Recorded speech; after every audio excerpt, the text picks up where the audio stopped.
মধ্যবিত্ত পরিবারের ছেলেদের জন্য না ভালোবাসে না, আর মধ্যবিত্ত পরিবারের ছেলেদের জন্য মানে কোনো শখও না। কারণ একটা মধ্যবিত্ত পরিবারের ছেলে জানে যে প্রত্যেকটা জিনিস মেনে নিতে হয়। একটা মধ্যবিত্ত পরিবারের ছেলে চাইলেই পারবে না তার সব শখ পূরণ করতে, চাইলেই পারবে না যে বাসায় প্রেশার এটা নিয়ে ওইটা নেই এরকম সে বলতে পারে না। তার কাছে অনেক প্রকার মানে ওইটা না চাওয়ার জন্য অনেক কারণ থাকে।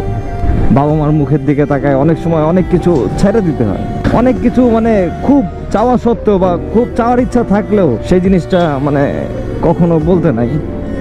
এরকমটাই মধ্যবিত্ত পরিবারের সন্তান আসলে জানে যে কতটুকু স্যাক্রিফাইস করতে হয় জীবনে।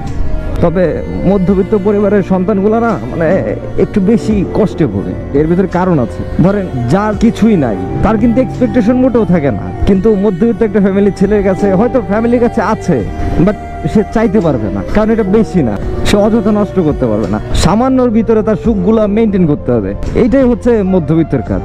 চাইলেই অনেক কিছু সে করে না, আর চাইলে সে অনেক কিছু করবেও না।